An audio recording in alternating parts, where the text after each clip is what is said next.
We're often our own worst critics.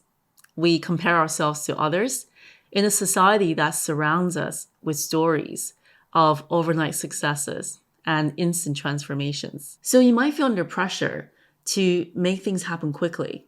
And when you don't see results, you feel discouraged.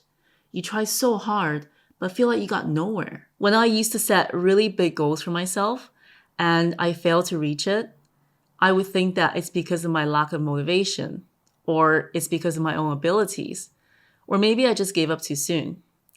I would beat myself up about it and then think that maybe I'm just not cut out for it. I got really frustrated how this happened again and again. So I started to study how we can build better habits. And I realized that we've been told the wrong idea about how to set ourselves up for success and actually reach our goals. And the secret isn't some instant fix or some secret formula. It's actually fairly simple, daily repeated actions that you do on a regular basis called micro habits, sometimes on autopilot. When I made these simple shifts every day, it really helped to transform my life and to help me overcome so many of my challenges. So in this video, I'm going to share with you 7 of the most life-changing micro habits that anyone can do. And this is not a video about drinking more water or reading more books and exercising. Those are all really great habits, but I want to share with you the simple changes, the micro changes to your mindset that can help to make you unstoppable. I'm sure you probably find this relatable is when you go and say hi to someone either in your office or in your day-to-day life, you ask, how are you doing? And I bet you one of the most common responses you will get back is, I'm good, but just been really busy. So we all wear busyness like a badge of honor. We juggle work, relationships, personal projects, family, and just this never-ending request that's coming on a daily basis. But what if the key to a fulfilling life isn't by doing more, but by doing less? And this is a core principle that was detailed in the book, The Essentialism by Greg McKeown. It's about identifying what truly matters to you and just eliminating everything else. And this really comes back into the power of knowing how to say no. And this took me a long time to understand, especially as someone who always said yes in the past, is that by saying no isn't actually rude, it's empowering. It allows you to focus on things that are actually aligned with your core values and your goals. Instead of taking on every single request that's coming in, it allowed me to really view my time as a conscious choice because we only have so much time in our everyday lives. So ask yourself this, does this align with my priorities? And will this move me forward in my goals? If not, then say no graciously and you can move on. There's this concept called the law of trade-offs. And that is, life is a constant dance between different opportunities. What we say yes to means that we have to say no to something else in order to make space for it. And ever since I became a parent, I realized that I have even less time than I ever had before.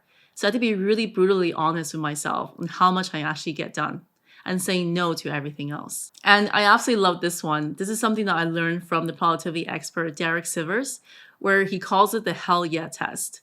And that is when you're faced with a request, if the feeling inside of you isn't enthusiastic, hell yeah, then really you should say no to this and move on to another thing. And lastly, this concept really helped me, and that is understanding what is enough for you. This is going to help you sift through the endless opportunities and projects that's going to be facing you on a daily basis, and how can you say no to the right ones. Being confident that you are enough and you have enough will stop us from chasing endless shiny objects and really focus on what we truly want out of life. Years ago, when I started speaking on stages to help spread the word about my business, as someone who's naturally introverted, it was an extremely hard thing to do. It wasn't easy to get started. You know that knot that you get in your stomach before you're about to step on stage? That anxiety, that fear of you having to mess up and making a fool of yourself in front of everyone. But I learned from something that was shared by the Harvard Business School professor, Alison Wood Brooks, is that by reframing as excitement, really helped to rev myself up before I step onto the stage to make me perform better. And that really helped me to become the speaker that I am today, be able to step on stage with confidence and communicate my ideas to people in order to help impact what they're doing in their business and their lives. So remember that by embracing the challenge, it will really allow you to develop new skills, but also becoming more resilient as a person. I think work and life can sometimes feel overwhelming. And especially if we're stuck in a routine or we're currently facing extremely big challenges. But instead of feeling obligated, I have to go to work or I had to do this today, think about reframing that to I get to do this today. which is a chance for you to contribute and learn on a daily basis. Because every task that we choose to do daily is a choice. And we have the choice to either embrace it or see it as a negative thing in our lives. And one of the most important things that I learned is that we all have the power to shape our future. And if you ever watched some of my previous videos, you know that I talk about this, where even though I love what I do, I don't love what I'm doing 100% of the time. And this happens in anything that you're pursuing.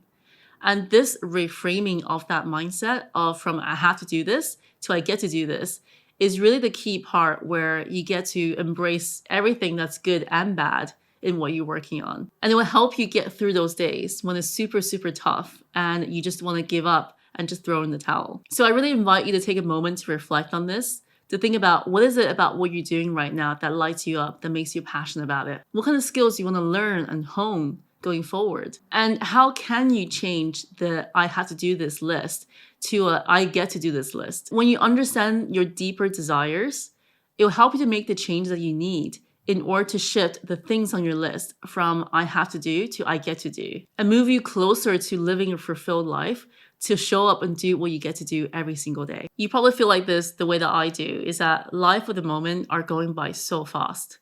It feels a bit like a whirlwind, where you're going from task to task, you're going from appointment to appointment, and day to day, and the month just flies by like that. But I feel like in the middle of doing all this and rushing from place to place, we're missing that beauty that surrounds us on a daily basis. So what if changing our life and happiness isn't locked away in some massive goals that we have in the future, but it's actually waiting for us every single day in our everyday lives? And I believe the secret lies in being grateful for our micro moments every single day. And these are the tiny little pepper of joy that you get on a daily basis. Like when I get the sun in my face when I'm walking my daughter out to school. That burst of flavor you get when you first taste that first bite of your home-cooked food. Or that giggles and the laughter you're getting from meeting up with family and friends on the weekends. So my husband and I have this routine of asking our 4-year-old daughter every single night what she's grateful for today. And it's incredible what a 4-year-old can say and tell you about these things. So one night when we asked her, she said, I'm grateful for living. And isn't that so true? Is that we already won the greatest lottery of our lives by being born and doing something incredible with our lives. These moments probably seem so insignificant and small, but they hold so much power. When we learn to be grateful for every micro moment that come across in our lives, we change our perspectives about life. We move from this state of rushing from place to place to savoring every moment. And finally, we allow ourselves to appreciate the good stuff, no matter how small it is. And I feel like this is where the magic really happens. As we have more gratitude for our micro moments, our happiness grows. We become more present in front of our family, our friends. Our appreciation grows of the life around us, and we become much less focused on what we lack instead. We all tend to vent about things in our life that we can't control, like the weather, economy, people in our lives that refuse to change. But what I found is that by dwelling on these things, it zaps your energy and it doesn't actually solve any problems. And I think we all been in situations where, let's say we're stuck in traffic and we're complaining about the slow traffic, the other drivers, maybe the weather because the weather is so bad. And unfortunately, by complaining and ranting about it, it doesn't make the traffic move any faster. Instead, you can focus on what you can control. You can put on some calming music, maybe check in with a friend by calling them, put on a navigation app to see if there's any other way to get somewhere faster. And for me, this is probably one of the most profound things that ever shifted things in my life. I went from someone who complained all the time about things that I couldn't change to becoming someone that decided to make the change instead. When I didn't like my job, I learned high income skills in my spare time and switched to a different industry. When I didn't like feeling unhealthy and out of shape, I started exercising and started eating better. So I realized by focusing on what you can control, you can start focusing on the small wins and progress that you're making along the way. You're not bogged down by negativity and worry, but instead you can channel that energy towards actually achieving your goals. Let me know if you've been there as well, where you've been struck by this brilliant idea, but what you found is that quickly that idea gets stuck in the what if space. What if this doesn't work out? What if it's not the right place for me? What if I'm not the right person to do this? I feel that constantly that gap between idea and execution can seem so intimidating to take from an idea into doing it in action. But what if we could bridge that gap, turning those sparks of creativity into actual actionable results? When I read Elizabeth Gilbert's book, Big Magic, she reminded us that creativity isn't a passive pursuit. It's this constant dance between inspiration and taking action. And this may sound a little woohoo, but she said that opportunities aren't always waiting to be discovered, but they're actually seeking out the right person to take them and eventually turn them into something remarkable. So don't wait for the perfect day or get bogged down by over planning and analyzing, because that day, that perfect day, will never really come. And try to avoid this paradox of tomorrow, where we're constantly waiting and pushing to that day that we start to the next day, which eventually becomes forever. So take those tiny little steps to show the opportunity and that spark of inspiration that you had, that you're ready. Start that blog. Write that first line of your story. Take that beginner class in this hobby that you always wanted to pursue. I finally started seeing momentum when I decided to embrace the screw it and just start mindset instead. And with each tiny step, I got closer to the person I am today. When we were kids, we probably weren't taught how to play. We just picked up toys instinctively and started playing with them. I see this with my daughter when she's deep in her state of play with her box of Legos, or maybe building a pretend supersonic spaceship from cardboard boxes. She's in a state of what Mihaly, the author, says in his book Flow, that we often have overlooked as we've grown up into adults. I found that for myself personally, I lost that sense of wonder and doing something simply for the joy of doing it, rather than because I had to do it. But research has shown that by embracing play in our everyday lives, it helps to increase our brain's adaptability, but also creativity. I don't know about you, but I feel like the moments when I felt most alive are the moments of life where I felt like it was full of joy, laughter, and fun. Play really helps us to wake up every single day with excitement, to challenge the status quo, and to embrace new perspectives and ideas. And lots of names in history where we can recall, like Newton, Archimedes, they discover some of their best ideas when they're in the state of flow and also state of play. So I invite you to think about more moments that you can incorporate joy and play in your everyday lives. And the joy of doing something simply because. Maybe go on that walk with a friend. Take that art class that you always wanted. And also exploring something that you were always curious about. Do you have any micro habits that you embrace in your own life? I would love to learn about them, to incorporate them into my own journey, but also share them with others in this community in the comment section. If you enjoyed this video, you probably enjoyed these as well.